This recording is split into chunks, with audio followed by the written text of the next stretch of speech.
Welcome back, everyone. I'm Robbie. I'm Jeremy. And it's finally here after doing a big countdown to Fantastic Beasts. The Crimes of Grindelwald has finally been released.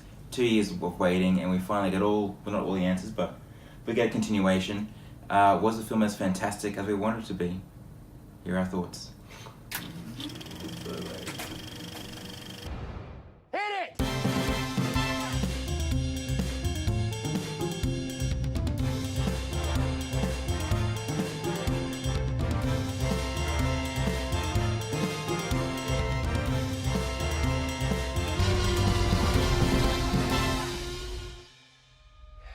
An address. What's that? A safe house in Paris. Why would I need a safe house in Paris? Should things at some point go terribly wrong, it's good to have a place to go. You know, for a cup of tea. My brothers, my sisters, the clock is ticking faster. My dream, we who live for truth, for love. The moment has come to take our rightful place in the world where we wizards were free. Join me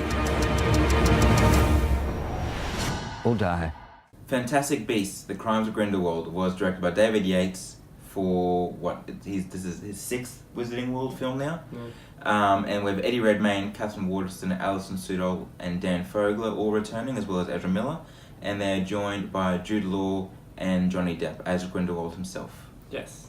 The story pretty much just continues on from Fantastic Beasts and Where to Find Them. Grindelwald escapes captivity. We all saw that coming. Did we? Well, yeah. I mean, that's the Crimes of Grindelwald. Yeah.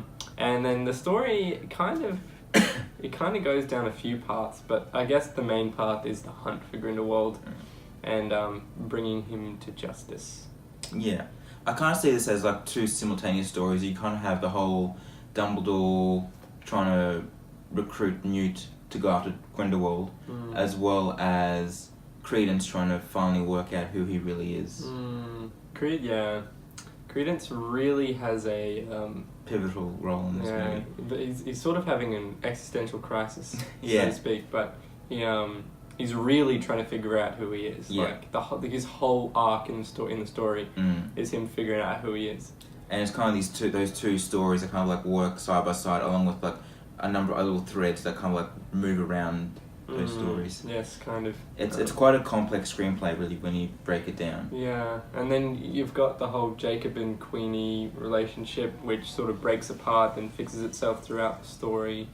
You've got the Newt and Tina relationship, which kind of does the same. But you've got Newt and Tina, then there's also Lolita Lestrange, who we kind of got a brief glimpse of a mention in Fantastic Beasts and Where to Find Them. You get a brief glimpse of her, you get the photo of her as well. True. Yeah. So it's like a 3-part relationship that they're trying to figure out, kind of. There's also Credence and Nagini. Yes. They have a bit of a relationship. Of course. There's a lot of relationships. Yeah, a lot of stuff. Dumbledore and Grindelwald have a relationship. Yeah.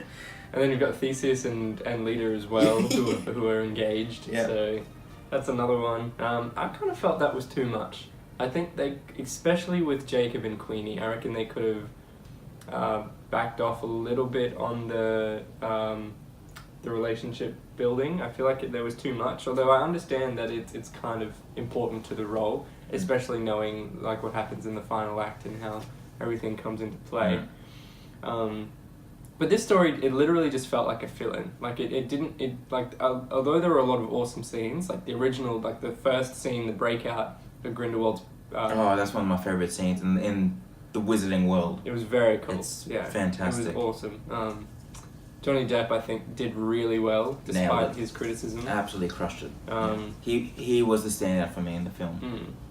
Yeah, I mean, yeah, he did. Like, he played the character really well. Same with Jude Law. I think he did Dumbledore incredibly well. The thing with those characters, though, it's very hard because we know what they're like in 50-odd years' time because we've seen them. Especially Dumbledore. Yeah, so it's hard to try and pick what they would be like in the 20s, you know. But I think they did well. Jude Law does. He even adopts, I find, a bit the Cornish accent that Michael Gambon has, and a few of his little mannerisms. You can see that that's maybe where not maybe, you can kind of see the connections between this Dumbledore and the one that we see 7 years later in the Harry Potter movies. So don't worry about spoilers in this one. We're not going to ruin anything. We'll have a separate video up shortly, which we will go fully into spoilers, but won't be talking about anything like that in this one. So overall thought, what do you think of the film? I really liked it. I thought, as you know, the second of 5 in a series, I think it did its job well. It's setting up the climax for the later films, and it also did a pretty important job in like building relationships for the characters, which like I get is kind of tedious in a film that's been so hyped up, you know, throughout the year. And then a lot of people thought it was quite anticlimactic and didn't lead up to much. But I mean, even I've heard some people say it's like the Last Jedi of the Wizarding World franchise, which like I understand why people say that, but also I really enjoyed it because I love the acting and I love the action, and I'm so and the world. Love the world. I'm so invested in the plot that I don't really care like about that kind of stuff. And I know with, you know, J.K. Rowling at the helm, she'll make sure everything is written perfectly. There are no continuities, there are no plot holes, everything is perfect. And I know by the end of the 5th movie I'll be satisfied with not only this one, but all of them. Yeah, I can't disagree with anything you just said. I kind of had a similar reaction coming out of this one as I did with, say, Avengers Infinity War, Fallen Kingdom, where I absolutely adored them, but not in the way I expected. The trailer, it's not really misleading, it's just the trailer kind of makes it look a lot more epic than the film actually is. And I guess with the title, The Crimes of Grindelwald, you're expecting a lot more good versus bad. It's not that kind of movie. The film really is, I kind of look at it almost a bit like Avengers, where Thanos was in a way the main character. I kind of look at Grindelwald here as the main character, and it's not so much Newt and the others. They're kind of like just the ones circling around Grindelwald as he builds up his army, his followers and everything. Because this is essentially, like, you know, when we had Voldemort in the Harry Potter franchise, he'd already had his rise to power, and then he fell, and then this was just his coming back. Here, this is Grindelwald's initial rise to power. So this is him recruiting everyone, his whole propaganda ploy and everything. And one thing that I loved about this was you really see how manipulative and seductive Grindelwald can be with his words. Like, he's very, very different to Voldemort. Voldemort's very gung-ho, action, in-your-face kind of villain. Grindelwald's much more the gentleman on the outside, monster on the inside kind of villain. Where he paints himself almost as like this kind of prophet, you know, but really, you know, he's up to something much more sinister.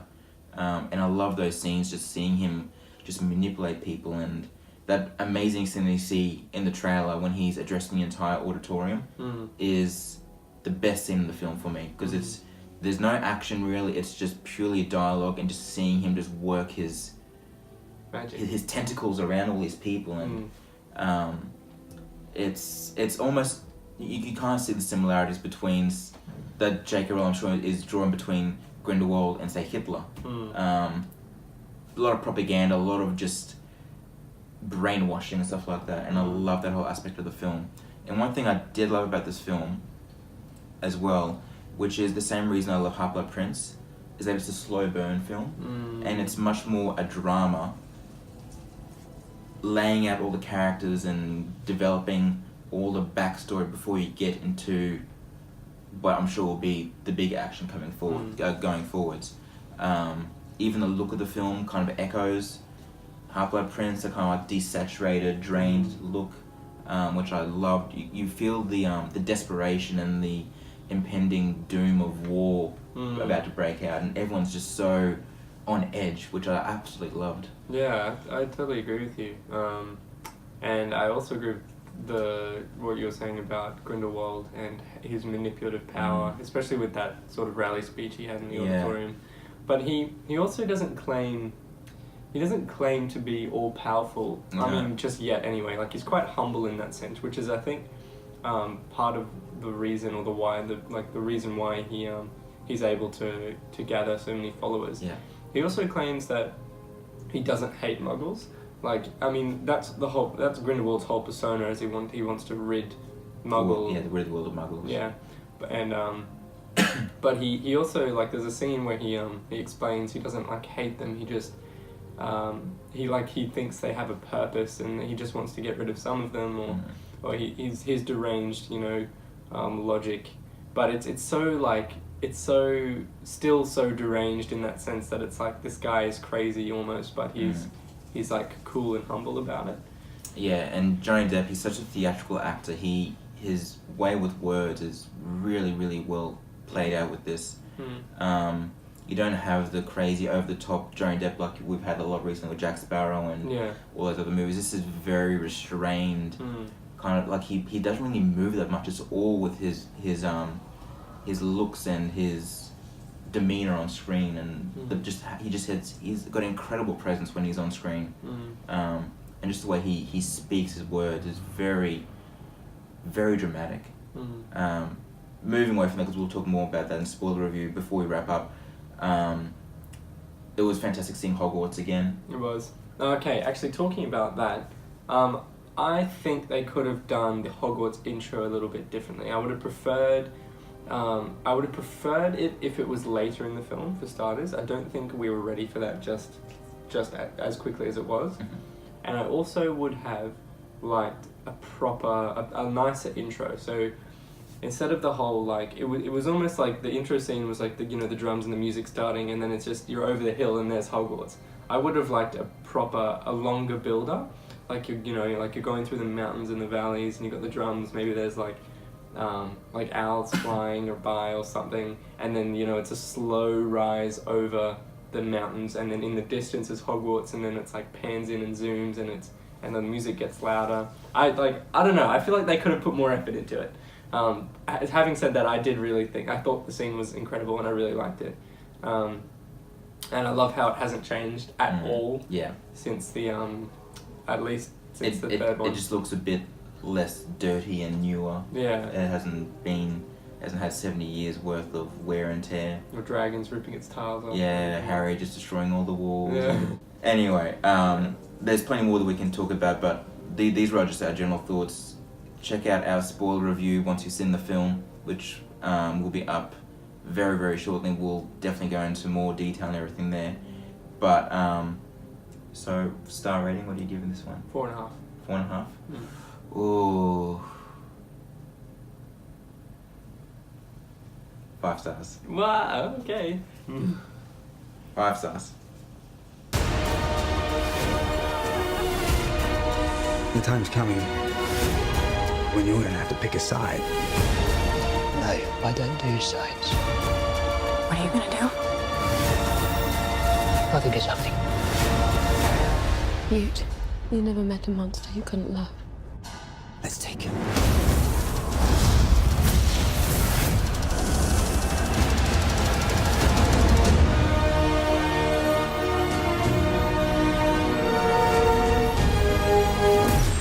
That's your brother? I think that might have been the best moment of my life. Thanks for watching, guys. Those are our thoughts on Fantastic Beasts: The Crimes of Grindelwald. Let us know what you thought in the comments down below, and hit the subscribe button if you'd like to check out our future reviews as well. Our spoiler review will be up shortly, so you can head over there and say what you want in the comments as well. But that's it for now, guys, and we'll see you at the movie.